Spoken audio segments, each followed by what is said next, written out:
My name is Laura Harrison, and I'm 33 years old, mother to the sweetest 10-year-old twins, Noah and Sophie. 2 years ago, after my divorce, we moved in with my parents in Austin, Texas, which seemed like a blessing at first. Working 12-hour shifts as a pediatric nurse at Dell Children's Medical Center meant I needed help, and they offered. My relationship with them had always been complicated, but I tried to make it work. Then my brother Michael and his wife Kristen had their baby boy Liam, and suddenly my kids became invisible. I never imagined my own parents would betray us so completely. If you're enjoying this story, drop a comment about where you're watching from, and hit that subscribe button to join our storytelling family for more real-life drama. When my husband James and I split up after 12 years of marriage, I was devastated, not just emotionally, but financially. We had built our life around his income as a software engineer in Austin's booming tech scene, while I worked part-time as a nurse to accommodate raising our twins. The divorce left me with shared custody, minimal alimony, and the sudden need to work full-time to support myself and my children. My parents, Susan and Robert, offered their home in the Hyde Park neighborhood as a temporary solution, just until you get back on your feet, my father said with a pat on my shoulder. I was grateful despite our complicated history. Growing up, I had always been the responsible one, the one who followed rules and met expectations, while my younger brother Michael was the golden child who could do no wrong. I spent 8 years putting myself through nursing school at UT Austin, specializing in pediatrics because I loved working with children. My path was not flashy, but steady. Michael, on the other hand, dropped out of college, started a tech startup that my parents funded, and was now making 6 figures at 30. The pattern of favoritism was so deeply ingrained that I hardly noticed it anymore. Noah and Sophie were wonderful kids, each with their own distinct personality. Noah was the creative one, always sketching Austin's vibrant street art or building models, with a sensitivity that sometimes made life challenging for him. Sophie was my little athlete and advocate, outspoken and confident, the first to stand up when she saw something unfair, often inspired by the activism she saw at Austin's community events. They were both doing well at their school in the Austin Independent School District. Despite the upheaval of the divorce and move, our initial arrangement with my parents seemed positive. They converted their home office into a bedroom for the twins, and I took the guest room in their charming 1920s bungalow. I contributed to groceries, did most of the cooking, often Tex-Mex dishes we all loved, and made sure the kids were respectful of their grandparents' space and routines. I worked 12-hour shifts at Dell Children's, sometimes overnight, which meant my parents helped with school drop-offs and pickups at Zilka Elementary when needed. The plan was to save enough for a security deposit and first month's rent on our own place within a year. Austin's housing market was expensive, with its rapid growth driving up prices, but I was determined to give my children stability again. Then, Michael and Kristen had their baby, Liam, and everything changed. My parents had always favored Michael, but their reaction to his baby was something else entirely. They transformed their formal dining room into a nursery, despite Michael and Kristen having their own 4-bedroom house in Muller, just across town. They bought expensive baby equipment, a high-end stroller, a crib that would only be used during visits. My mother started cancelling plans to help with my kids. If Michael needed anything at all, "Your brother needs more support right now," she'd say. "He's new to parenting." The irony that I'd been a single parent for 2 years somehow escaped her. At first, I tried to be understanding. New babies are exciting, and this was their first grandson. Noah and Sophie had been their only grandchildren for 10 years, so perhaps they were just enjoying the novelty. I encouraged my kids to be patient and kind, explaining that little Liam needed extra attention because he was so small. The favoritism was subtle at first. Christmas gifts were noticeably more expensive for Liam than for my children. A shiny new tricycle for a baby who couldn't yet walk, while Noah and Sophie got modest books and clothes. Comments about how Liam looked just like Michael as a baby, while Noah and Sophie had always been said to resemble their father more than me. Small things, but they accumulated. I tried to compensate by creating special time just for us. We'd go to Barton Springs Pool on my days off, or have movie nights in my bedroom, watching classics on a small TV. I started a savings chart on my bathroom wall where the kids could see our progress toward getting our own place. Just a few more months, I'd promised them. We'll have our own home by Christmas. But as spring turned to summer, the tension in the house grew. My parents became increasingly critical of my parenting decisions, from what I fed the twins, organic snacks I bought from Wheatsville Co-op, to their bedtimes to how much screen time they were allowed. Meanwhile, Michael and Kristen could do no wrong with Liam. Even when they'd show up hours late for family dinner at Guiro's Taco Bar, or cancel plans last minute, I was walking a tightrope, trying to shield my children from the reality that their grandparents were treating them differently, while also maintaining a peaceful household. I needed my parents' help. Childcare in Austin was exorbitantly expensive, and I couldn't afford it on top of saving for our move. By the end of summer, my savings account was growing steadily. I had calculated that by November, I'd have enough for a modest 2-bedroom apartment in South Austin. Just 3 more months of patience, I told myself. 3 more months of biting my tongue and reminding my children that we were guests in their grandparents' home. 3 more months of watching my parents dote on Liam while barely acknowledging Noah and Sophie's achievements, like Noah's art award or Sophie's soccer team victory. I had no idea how much worse things would get before those 3 months were up. The situation escalated dramatically in September, when Michael called a family meeting.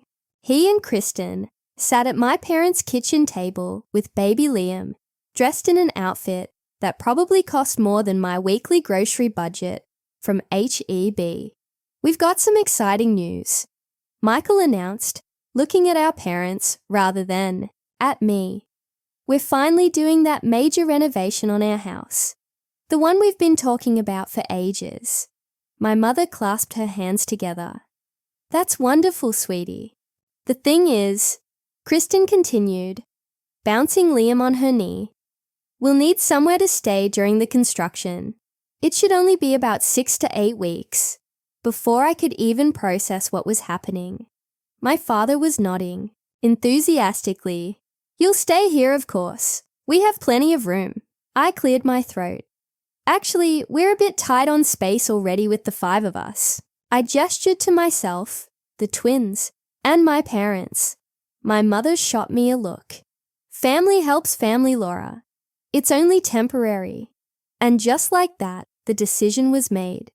No one asked how I felt about it. No one considered what this would mean for Noah and Sophie. No one acknowledged that I had been told the same thing about our temporary stay, which was now approaching the 2-year mark. Michael and Kristen moved in the following weekend.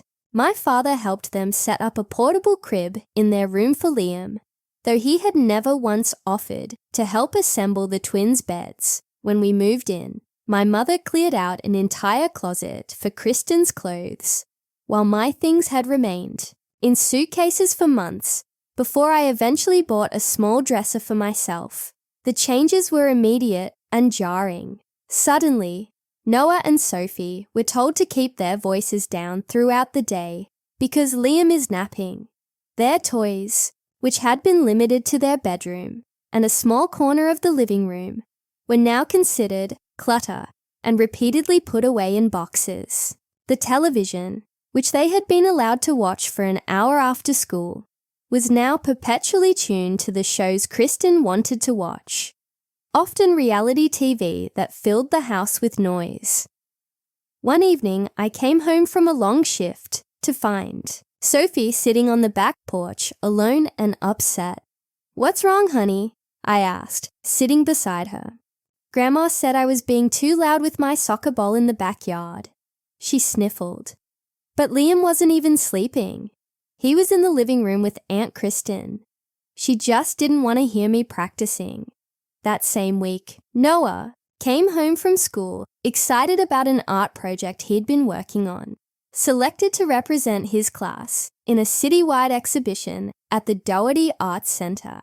When he tried to show my mother, she waved him away. "Not now, Noah. I'm helping Kristen pick out new tiles for their house." I watched my son's face fall, and something inside me hardened.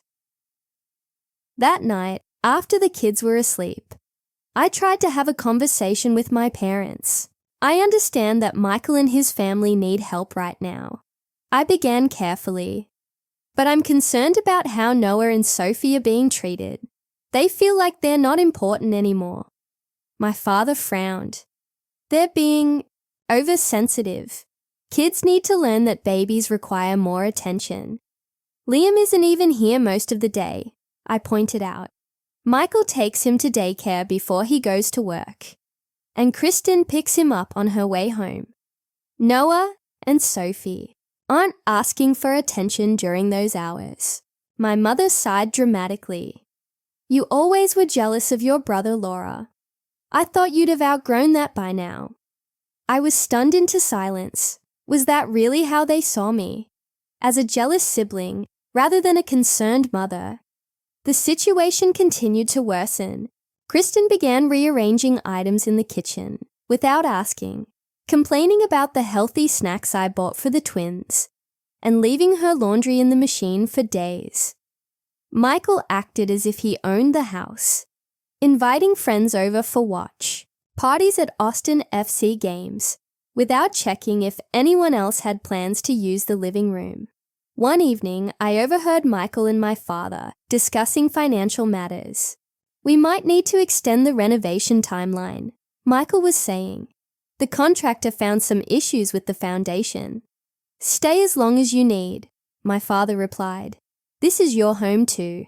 I thought about how I had never been told that despite contributing to household expenses and doing most of the cooking and cleaning, instead, I was regularly reminded that their help was temporary and conditional.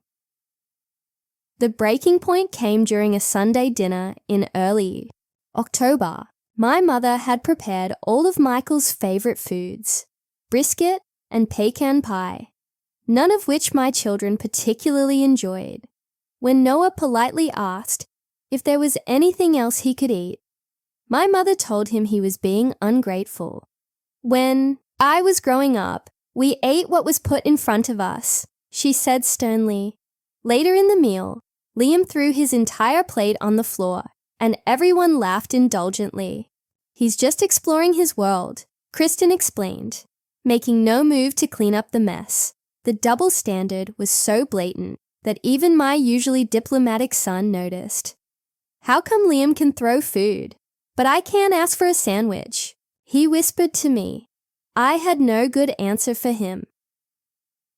That week, I found that someone had removed Noah and Sophie's artwork from the refrigerator to make room for a printout of Liam's daycare schedule and several photos of him. When I asked about it, Kristen said she needed the information front and center and didn't think anyone would mind if she rearranged a few things. The twins stopped wanting to spend time in the common areas of the house.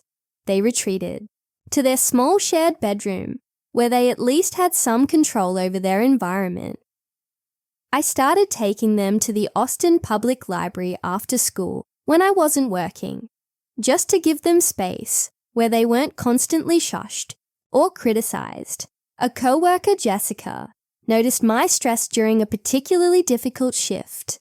"Everything okay at home, Laura?" she asked, as we chatted together. I found myself pouring out the whole situation. Jessica listened sympathetically before saying something that stuck with me. "It sounds like your parents have created a household where your brother's family is treated as guests of honor, while you and your children are treated as inconvenient roommates. That's not a healthy environment for any of you." She was right, and hearing it said aloud made me realize how normalized the dysfunctional dynamic had become. That evening, instead of going straight home after my shift, I drove around Zilker Park and called a realtor friend of mine, Emily. "I need to get my kids out of this situation," I told her. Sooner rather than later. By mid-October, the situation at home had deteriorated beyond what I thought possible. Michael and Kristen had fully taken over the house with my parents' enthusiastic support. Their renovation, originally scheduled for 6 to 8 weeks, had now been extended indefinitely due to complications that Michael was vague about whenever I asked. I came home one day to find that my parents had purchased a special high chair for Liam, one that cost nearly $400, according to the box I found in the recycling. This while they had complained about the cost of Noah's asthma medication the previous week, which my insurance only partially covered. "We want Liam to be comfortable when he eats here," my mother explained when I questioned the expense. "Noah needs to breathe," I responded, unable to keep the edge from my voice. My mother looked at me as if I was being unreasonable. "Your father and I are on a fixed income, Laura. We can't be expected to cover everything for your children. The fact that I paid for all of my children's expenses, plus contributed to the household bills, apparently didn't register with her. Neither did the fact that Michael and Kristen, both high earners, contributed nothing toward household expenses during their stay. The next incident occurred when Sophie was practicing her clarinet for band class. She had been playing for less than 15 minutes when Kristen stormed in. "Can you not do that right now? Liam is trying to nap, and I have an important call in 10 minutes. Sophie apologized and put her instrument away, but later told me tearfully that she had been practicing at the exact time her band teacher had scheduled for their virtual practice session. She had now missed it and would be unprepared for her upcoming evaluation. I tried to speak with Kristen about it, suggesting we could work out a schedule that accommodated everyone's needs. My work calls and Liam's sleep schedule have to take priority," she responded dismissively. "Sophie can practice her little hobby anytime." I bit my tongue to avoid saying something I'd regret. Sophie's little hobby was something she was passionate about, and her band teacher had noted she had real talent. But in this household, anything my children did was considered less important than the most trivial needs of Michael's family. Noah was struggling too. His teacher emailed me, concerned about his withdrawal in class and declining grades. My sociable, enthusiastic son had become quiet and anxious. When I asked him about it, he admitted he was having trouble sleeping because he was worried about doing anything wrong at home. "Grandma and Grandpa get mad at us for everything," he explained, "but they never get mad at Liam or Uncle Michael or Aunt Kristen." I took on extra shifts at the hospital, partly to earn more money for our escape, and partly to avoid the tension at home. My parents interpreted this as me shirking family responsibilities. While Michael and Kristen seemed glad to have me out of the way, the situation came to a head during a family dinner in late October. My parents had invited several extended family members over, including my Aunt Linda, who had always been kind to me and my children. During the meal, my mother launched into an extended monologue about how gifted Liam was, how at just 9 months, he was clearly advanced for his age. "He's trying to stand already," she boasted. Michael was an early walker too. Some children just have that natural athletic ability. She then turned to Noah and added, "It's too bad you didn't get that from your fathers." All sighed. James was always athletic, wasn't he? I saw Noah's face crumple before he carefully composed himself. The implication was clear. Any positive traits my children possessed came from their father or were despite my influence, while Liam's gifts were clearly inherited from the superior genetic line of my brother. Aunt Linda caught my eye across the table, her expression concerned. After dinner, she pulled me aside. "How long has it been like this?" she asked quietly. "It's always been this way to some degree," I admitted, "but it's gotten much worse since Michael's family moved in." "This is not healthy for your children, Laura," she said, echoing what Jessica from work had told me. "They deserve better than to be treated as second-class members of their own family." I nodded, tears threatening. "I'm working on it," I assured her. "I have a plan." And I did. In the weeks since my conversation with Jessica, I had been meeting with Emily, my realtor friend, during my lunch breaks. We had looked at several rental properties, and I had found a small 3-bedroom house in the Bolden Creek neighborhood, just 10 minutes from the hospital and in the same school district as the twins' current school. The rent was at the upper limit of what I could afford, but I had been approved based on my steady employment history and excellent credit score. I had signed the lease the previous week, but told no one, not even Noah and Sophie. I didn't want to get their hopes up until everything was finalized. The house would be available for move-in on November 1st, just a week away. I had been secretly ordering essential furniture to be delivered on that date and had set up utilities in my name. Aunt Linda squeezed my hand. "Let me know if you need anything," she said. I've been concerned about this situation for some time. Her support meant more than she knew. I had begun to question my own perceptions, wondering if I was being oversensitive or jealous, as my parents suggested. Having outside confirmation that the situation was as bad as I thought gave me the final push of confidence I needed. The next morning, I overheard Michael and my father discussing more permanent arrangements. "The contractor says it could be another 3 months, Michael was saying. "And honestly, with the baby, it might make more sense to just stay through the holidays." "You know you're always welcome," my father replied warmly. "This is your home." I wondered if either of them remembered that I had been told my stay was temporary, that I was expected to find my own place as quickly as possible. The double standard was so glaring, it would have been laughable if it wasn't breaking my children's hearts. That evening, I took the twins out for ice cream at Amy's Ice Creams, a rare weeknight treat. I wanted some time alone with them, away from the tense atmosphere of the house. "I need you both to know something important," I told them, as they enjoyed their treats. "No matter what Grandma and Grandpa say or do, you two are amazing, valuable people. The way they're treating you is not because of anything you've done wrong." Sophie, always perceptive, studied my face. "Are we going to move out soon?" I was surprised by her insight. "What makes you ask that?" "You've been working a lot more shifts," she said, "and you seem different lately, less sad and more determined." Out of the mouths of babes. My daughter had seen the change in me before I had fully acknowledged it myself. "Just keep being your wonderful selves for a little bit longer," I told them, not quite ready to reveal my plan.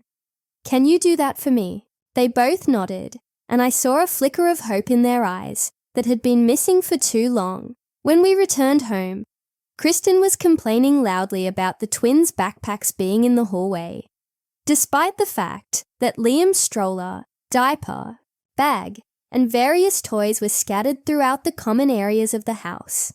"Children need to learn to pick up after themselves," she lectured me, as if she was the parenting expert and I was a novice. I smiled tightly and helped the kids move their belongings, reminding myself that we only had to endure this for a few more days. I had no idea that the situation was about to explode in a way that would force my hand even sooner than I had planned. The following Tuesday, I was scheduled for a 12-hour shift at the hospital. It was a particularly busy day in the pediatric ward, with 3 new admissions and a staff shortage that had me covering more patients than usual. I barely had time to check my phone during my short lunch break, but when I did, I saw several missed texts from both Noah and Sophie. From Noah: "Mum, something weird is happening. Grandpa and Uncle Michael are moving our stuff." From Sophie: "Grandma says we have to move to the basement. This isn't fair." From Noah: "Mom, please come home. They took all our things downstairs." From Sophie: "I hate it here. The basement is cold and gross, and there are spiders." My heart pounded as I quickly called home. No answer. I tried both children's phones. No answer. Finally, I texted Sophie: "I'll be home as soon as I can. Stay calm. I love you both." I spoke with my supervisor, explaining the family emergency. She was understanding and arranged coverage for my remaining 4 hours. Even so, it took me another hour to hand off my patients and complete critical documentation before I could leave. The drive home through Austin's traffic was the longest 20 minutes of my life. My mind raced with possibilities, none of them good. Had my parents really moved my children to the basement? The unfinished, poorly insulated basement that had occasional water seepage during heavy Texas rains. When I pulled into the driveway, I took a deep breath, trying to calm myself before going inside. I needed to assess the situation clearly before reacting. The scene that greeted me inside the house confirmed my worst fears. Noah and Sophie sat huddled together on the living room couch, both with red-rimmed eyes. My mother was in the kitchen with Kristen, both drinking tea as if nothing unusual had happened. Michael and my father were nowhere to be seen. "What's going on?" I asked, going straight to my children. Sophie jumped up and threw her arms around me. "They moved all our stuff to the basement without asking. They said we don't deserve the good rooms upstairs." Noah nodded miserably. Grandpa said Uncle Michael's family needs more space because they're more important right now. I hugged them both tightly, my anger building, but keeping my voice calm for their sake. "Let me talk to Grandma and see what's happening." In the kitchen, my mother barely looked up when I entered. "You're home early," she observed. "Why are my children's belongings in the basement?" I asked directly. Kristen sipped her tea. "We needed to make some adjustments to the living arrangements. Michael and I need a nursery for Liam, plus space for my home office, now that my company has gone remote. So, you decided to move Noah and Sophie to the unfinished basement without discussing it with me first." My voice was deadly quiet. My mother finally met my eyes. "It was the logical solution. The children are older and can adapt more easily than a baby. Besides, our other grandson deserves the best rooms. He's here all day while your children are at school." The casual cruelty of her statement took my breath away. My children deserve a safe, comfortable space, just as much as Liam does. "Don't be so dramatic, Laura," my mother dismissed. "The basement is perfectly fine. We put their beds down there and everything. The basement has mold in one corner, gets freezing cold at night, and the ceiling is unfinished," I pointed out. "Not to mention, there's only one small window that doesn't even open properly." "They'll manage," my mother said with finality. Family means making sacrifices. Apparently, in her mind, family only meant my children. Should sacrifice, never Michael's. At that moment, my father and brother came in through the back door. "Oh, good, you're home," my father said when he saw me. "We've made some changes that we need to discuss." "Yes, I can see that, I replied, fighting to keep my tone level. You moved my children's belongings to the basement without my permission. Michael shrugged. We need the space upstairs. Liam is getting more mobile and needs room to develop properly. Plus, Kristen needs a quiet space for her work calls. And my children need a safe, appropriate bedroom. I countered. The basement is fine, my father said dismissively. I put in some extra lights and laid down some old carpet scraps. They should be grateful they have a place to stay at all. I stared at him, truly seeing him for the first time. This man who had raised me, who I had spent years trying to please, had just revealed exactly how little he valued me and my children. Noah has asthma, I reminded them. The basement is damp and has visible mold. It could trigger a serious attack. You're overreacting as usual, Michael said with an eye roll. Kids are resilient. Kristen and I grew up in much worse conditions, didn't we, honey? Kristen nodded in agreement, though I happened to know she had grown up in a 5-bedroom house in Westlake Hills. I looked around at the 4 adults who had made this decision. None of them showed a hint of remorse or understanding. To them, this was perfectly reasonable. The golden child's family deserved the best, while my children deserved whatever scraps were left over. I walked back to the living room, where Noah and Sophie waited anxiously. They looked up at me with such trust, such hope that I would fix this situation. In that moment, something crystallized within me, a calm certainty about what needed to happen next. I smiled at them, a genuine smile despite the circumstances, and said 3 words that would change everything. Pack your bags. They looked confused, but I nodded encouragingly. Trust me, I said. Pack everything important to you. We'll get the rest later. My father had followed me into the living room and overheard. Oh, for heaven's sake, Laura. Stop being so dramatic. No one is asking you to leave. I turned to him, still smiling. No, Dad. You just made it abundantly clear where my children and I stand in this family, and we deserve better. What are you talking about? My father sputtered as Noah and Sophie looked between us with wide eyes. Go on, kids, I said gently. Go pack your backpacks with your most important things. We'll come back for the rest tomorrow. As they hurried upstairs, my mother entered the living room. What nonsense is this now? You can't just leave because things didn't go your way. Michael and Kristen followed. Liam perched on Michael's hip. The gang was all here for the showdown, it seemed. This isn't about things not going my way, I explained calmly. This is about basic respect and consideration, which has been sorely lacking in this household. We've given you a roof over your head for nearly 2 years. My father exclaimed, How dare you talk about lack of consideration?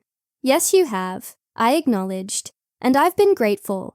I've also contributed financially, done most of the cooking and cleaning, and made sure my children respected your rules and space. But today, you crossed a line. Kristen scoffed. It's just a bedroom rearrangement. You're being ridiculously oversensitive. I turned to her. Is that what you'd call it if someone moved your child to an unsuitable space without consulting you first? She had no answer for that. The basement is perfectly adequate, my mother insisted. We raised you and Michael without all these special accommodations kids seem to need nowadays. The basement has mold, I repeated. Noah has asthma. It's also cold, damp, and has inadequate emergency exits. It's not a legal bedroom by any housing code standard. My father waved his hand dismissively. Those codes are just government overreach. I almost laughed at the absurdity. Safety regulations were now government overreach when they inconvenienced him. But I suspected he'd feel differently if he was the one being relegated to substandard accommodations. Where exactly do you think you're going to go? Michael asked with a smirk. It's not like you've been saving much. What with your spending habits? And there it was, the fundamental misunderstanding they all shared. They saw me as financially dependent and irresponsible, despite all evidence to the contrary. That's where you're wrong, I said quietly. I've been saving since the day I moved in here. I've been working extra shifts and building my emergency fund. And 3 weeks ago, I signed a lease on a house not far from here. The stunned silence was deeply satisfying. My mother recovered first. You were planning to leave without telling us? She asked, voice trembling with manufactured hurt. I was planning to give you proper notice next week, I clarified. The house isn't available until November 1st, but today's events have accelerated my timeline. You can't be serious, Michael said. Where are you going to stay until then? That's no longer any of your concern, I replied. In truth, I had already spoken with Jessica from work, who had offered her guest room in Travis Heights for a few days if needed. My father's face had turned an alarming shade of red. After everything we've done for you, this is how you repay us, by sneaking around behind our backs and then storming out over a minor disagreement. Minor disagreement, I repeated incredulously. You moved my children's belongings to an unsafe space without my knowledge or consent. You told them to their faces that they don't deserve the same comfort and consideration as their cousin. That's not minor, Dad. That's a fundamental statement about how you value them and me. Noah and Sophie came back downstairs, each with a backpack and a small bag. Sophie was clutching her clarinet case, and Noah had his favorite, drawing supplies and the stuffed armadillo he'd slept with since he was 3. We're ready, Mom, Sophie said, her voice stronger than I'd heard it in weeks. This is ridiculous, my mother declared. You can't seriously be leaving right now. We are, I confirmed. We'll come back tomorrow to get the rest of our things when everyone has had a chance to calm down. If you walk out that door, don't expect to be welcomed back with open arms, my father threatened. I looked at him sadly. I stopped expecting that a long time ago, Dad. Michael stepped forward, suddenly realizing this was actually happening. Come on, sis. Let's talk about this rationally. There's no need to make a scene in front of the kids. My children have already been shown exactly where they stand in this family's hierarchy, I responded. There's nothing more to discuss tonight. I helped Noah and Sophie put their bags in the car, while my family watched from the porch, expressions ranging from anger to disbelief. They had been so certain of their power over me, so confident in my dependence, that they couldn't process the reality of my departure. As I started the car, my mother rushed over to my window. Laura, please, you're overreacting. Come back, inside, and we'll figure something out. We'll talk tomorrow, I said firmly, when I come to get our things. But where will you go? She asked, genuine concern finally breaking through her indignation. Somewhere where my children are valued. I answered simply and drove away. In the rearview mirror, I could see Noah and Sophie looking back at the house that had been our home for nearly 2 years. Not with sadness, I realized, but with relief. Are we really moving to our own house? Noah asked cautiously. Almost, I told him. We have a house waiting for us, but we can't move in until next week. Tonight, we're going to stay with my friend Jessica from work. Is it because of what Grandpa and Grandma did? Sophie asked. I chose my words carefully. It's because we deserve to live somewhere where everyone is treated with respect and kindness. I've been planning for us to move out for a while now. But yes, what happened today made me realize we needed to leave sooner. I didn't like how they talked about us, Noah said quietly. Like we weren't important. My heart broke a little at his words. You are both incredibly important, I assured them. And anyone who can't see that doesn't deserve to have you in their lives. When we arrived at Jessica's house, she welcomed us warmly, having already prepared her guest room with an air mattress for the kids, alongside the queen bed I would use. She had even bought ice cream from Amy's and rented a movie for us to watch together. As the twins settled in, picking at their ice cream with subdued enthusiasm, Jessica pulled me aside. "I'm proud of you," she said simply. "It takes courage to set boundaries with family." "I just wish I'd done it sooner," I admitted. "Before they hurt my kids like this." "You're doing it now," she pointed out. "And that's what matters." That night, as Noah and Sophie slept beside me in the unfamiliar room, I felt a strange mixture of emotions. Sadness for what should have been, anger at how we'd been treated, anxiety about the future. But underneath it all, a powerful sense of peace. For the first time in years, I had stood up for myself and my children, without wavering or second-guessing. The next morning, I called in to use a personal day at work. Jessica offered to let the twins stay with her while I went back to my parents' house to gather our belongings, but I declined. "They need to see this through," I explained. "It's important for them to know we're doing this together." We arrived at my parents' house at 10 a.m. when I knew everyone would be home. My father answered the door with a scowl. That softened slightly when he saw the twins. "Come to apologize for your tantrum?" he asked me. "No," I replied evenly. "We've come to get our things." His face hardened again. "Your mother has been upset all night because of your dramatic exit." "I'm sorry she's upset," I said, and I meant it. Despite everything, I didn't want to hurt my parents. I just needed to protect my children. "But we're still moving out." He stepped aside reluctantly to let us in. My mother was sitting in the living room, eyes red-rimmed from crying or lack of sleep. Michael and Kristen were conspicuously absent. "Where are Michael and Kristen?" I asked. "They took Liam to Zilker Park," my mother replied. "They thought it would be less stressful if they weren't here while you got your things." At least they had shown that much consideration. "Noah, Sophie, go pack up your room," I instructed. "Remember what we talked about in the car. Just pack what you need and love. We can replace the rest." As they headed upstairs, my mother turned to me. "I can't believe you're doing this to us." "I'm not doing anything. To you," I corrected her. "I'm doing something for my children and myself." "We've given you everything," she insisted. "A place to stay when you had nowhere to go, help with the children, emotional support during your divorce. And I've been grateful," I acknowledged. "But that doesn't mean my children should be treated as less valuable than Liam." "We never said that," she protested.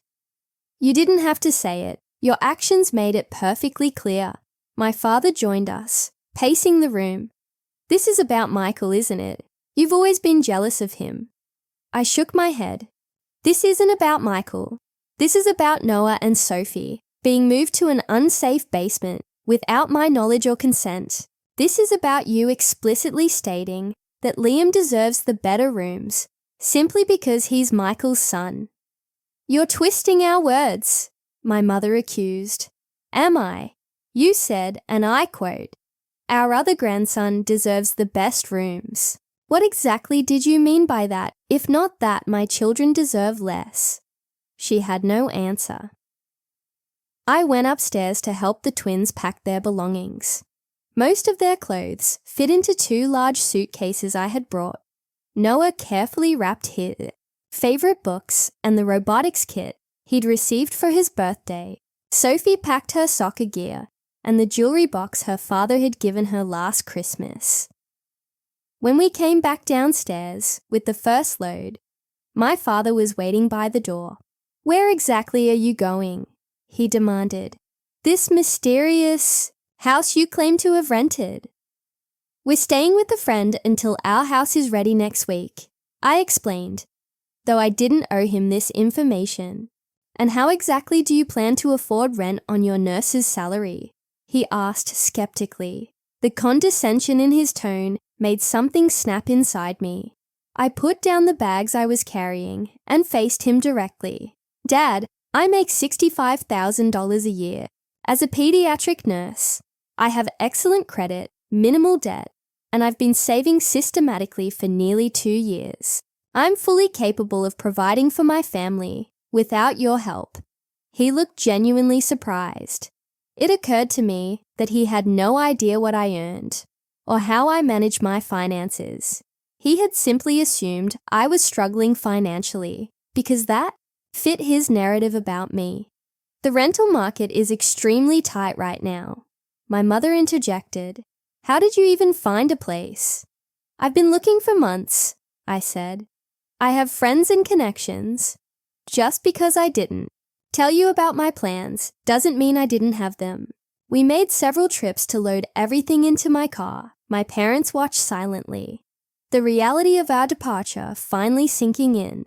When we had packed everything we wanted to take, I did one final walkthrough to make sure we hadn't forgotten anything important. In the kitchen, I found my mother making coffee, her movements mechanical. "We're heading out now," I told her. She turned to me, eyes welling with tears. "I don't understand why you're doing this. We're family."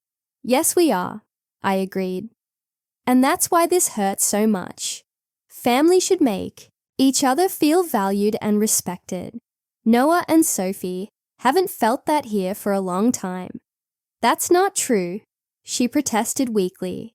"Mom, yesterday you told them they didn't deserve the same quality of accommodations as their cousin. How do you think that made them feel?" She looked away. "We didn't mean it like that." "How else could you have meant it?" She had no answer. As we prepared to leave, my father made one last attempt. "This is a mistake, Laura. You're letting your pride get in the way of what's best for your children." "No, Dad. For the first time in a long time, I'm putting what's best for my children ahead of everything else, including your approval." Noah and Sophie said stilted goodbyes to their grandparents. I could see they were conflicted, having been taught to respect and love these people who had hurt them so casually. As we drove away, Sophie asked, "Will we ever see Grandma and Grandpa again?" "Yes," I assured her. "But things will be different. We'll visit on our terms, when we're treated with respect." The next few days at Jessica's house were peaceful. The twins seemed lighter, joking, and playing in ways I hadn't seen in months. I took a day off to finalize details for our new home, meeting with the landlord to get the keys early so we could move in our belongings before the official lease start date. The house in Bolden Creek was small but perfect for us. 3 bedrooms, a tiny backyard, and a kitchen with lots of natural light. It was within our school district, so the twins wouldn't have to change schools, and close enough to the hospital that my commute would actually be shorter than from my parents' house. On Friday, we moved in our belongings. Jessica and several other co-workers came to help, turning what could have been a stressful day into something that felt like a celebration. By evening, the beds were set up, the kitchen was functional, and the living room had enough furniture for us to sit comfortably. That night, after we had ordered tacos from Torchy's, and the twins had gone to bed in their own rooms for the first time in nearly 2 years, I sat alone in my new living room and finally let myself cry, not from sadness, though there was some of that, but from relief and a bittersweet sense of accomplishment. My phone had been buzzing with messages from my parents all day, ranging from angry accusations to tearful pleas to come home. I had responded, only once, to let them know we were safe and settled, and that I would contact them when I was ready to talk further. The following Monday, my parents showed up unannounced at our new house. I had just returned from dropping the twins at school and was preparing to leave for my shift. "How did you find our address?" I asked as I reluctantly invited them in. "Your Aunt Linda told us," my father admitted. "She thought we should try to reconcile." I made them coffee, watching as they surveyed our modest but comfortable new home. "It's smaller than I expected," my mother commented. "It's perfect for the three of us," I replied. "Laura, we want you to come home," my father said, getting straight to the point. "This has gone on long enough." "This is our home now," I said firmly. "But the children need their grandparents," my mother insisted, "and their uncle and cousin. What they need is to be treated with respect and love," I countered. "When you can provide that consistently, you're welcome to be part of their lives." "We've always loved them," my mother protested. "Love is not just a feeling, Mom. It's how you treat people. It's the choices you make that show what you truly value." They stayed for nearly an hour, cycling through guilt trips, appeals to family unity, and finally grudging acknowledgement that perhaps they had been insensitive. "We didn't realize how it looked from your perspective," my father conceded. "We just thought we were helping Michael and Kristen through a difficult time, and I understand that," I said.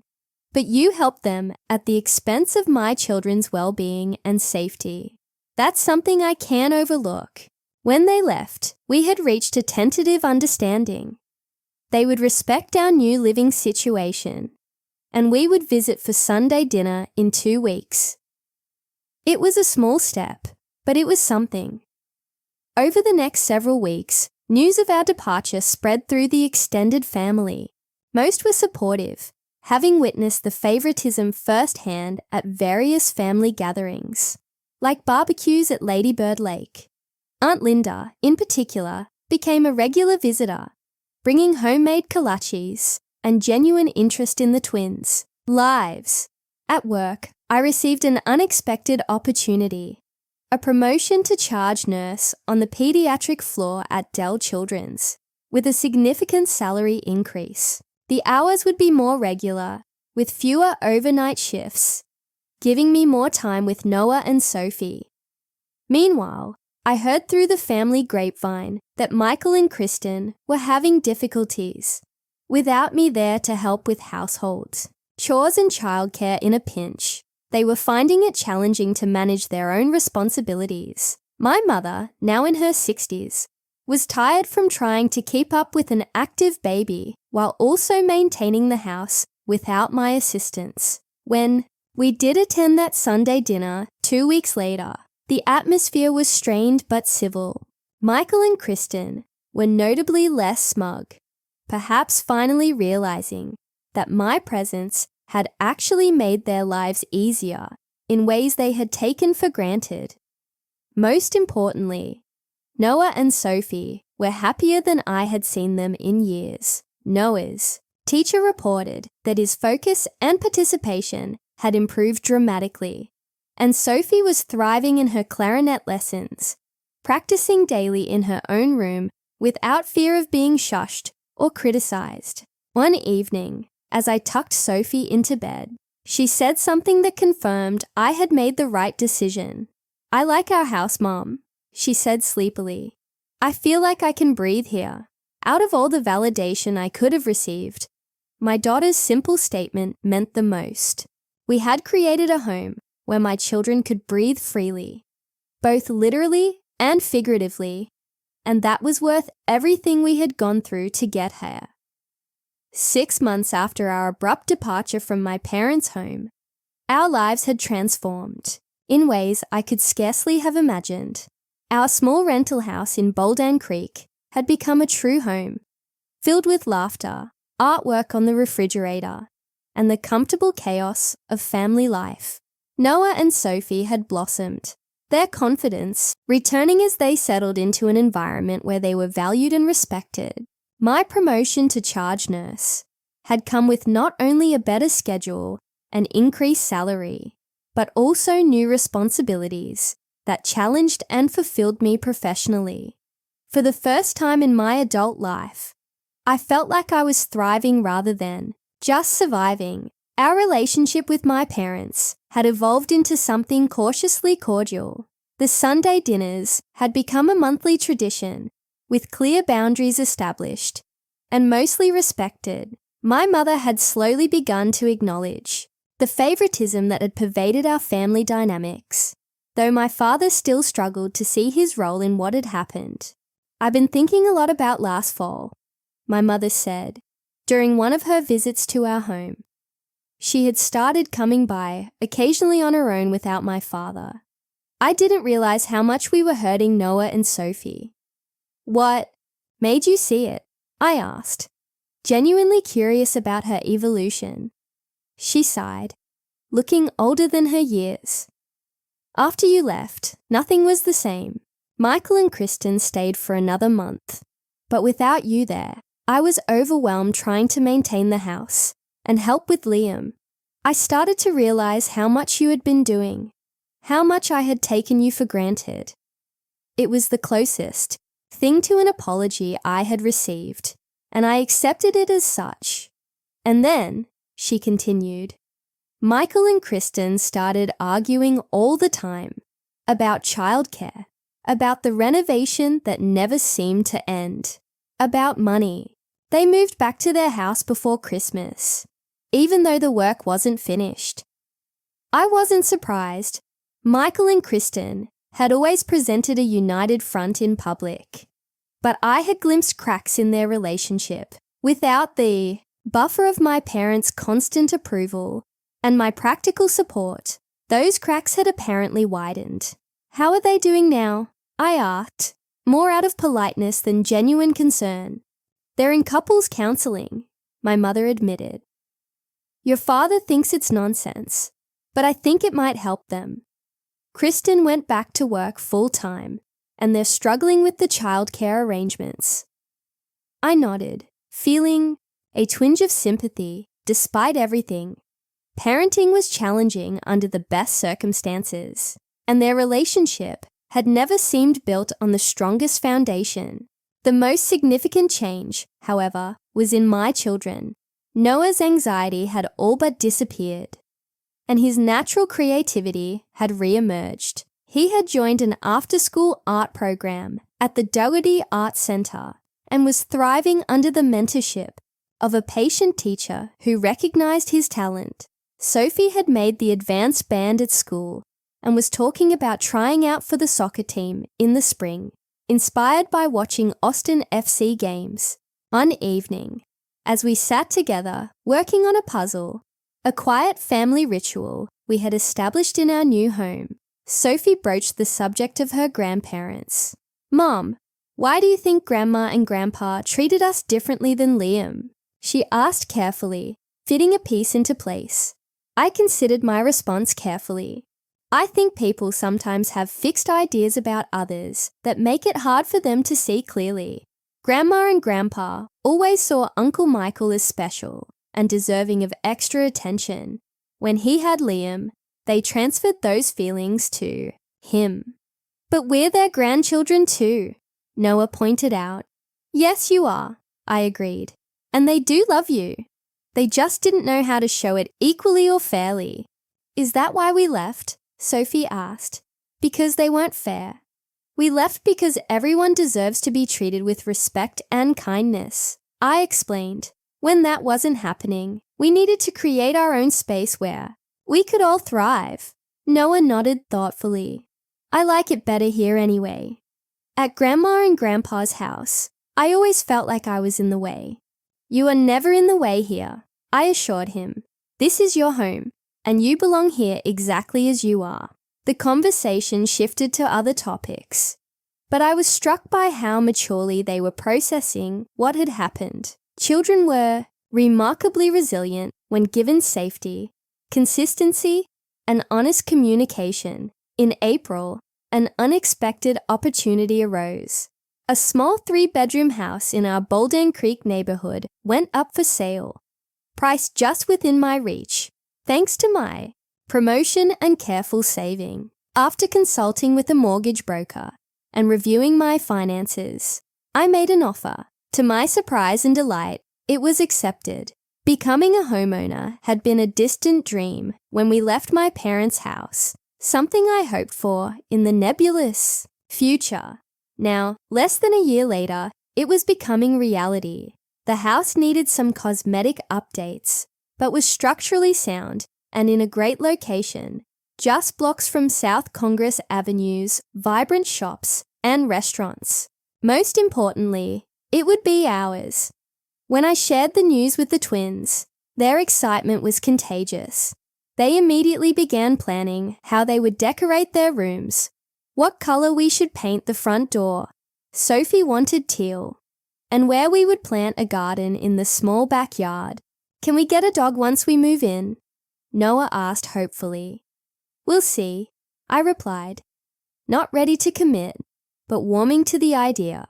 A dog would complete our little family in many ways. The process of buying the house brought my father back into our lives in an unexpected way. Despite our still strained relationship, he had experience with home buying and offered to look over the inspection report with me. The roof has at least 5 years left, he said, as we sat at my kitchen table reviewing the documents. But you'll want to budget for replacing the water heater sooner rather than later. His practical advice was helpful, and I appreciated that he was making an effort to support me without controlling or criticizing my decisions. It was a small but significant shift in our dynamic. I'm proud of you, Laura, he said unexpectedly as he was leaving. Buying a house on your own is no small accomplishment. The words I had longed to hear for most of my life caught me off guard. Thank you, Dad, I managed to reply. I know I haven't always been fair, he continued haltingly. Your mother and I have been talking a lot about how we handled things. I can't change the past, but I'd like to do better going forward. It wasn't a full apology, but coming from my proud, stubborn father, it was monumental. I'd like that too, I told him honestly. The day we closed on the house, Noah and Sophie were in school.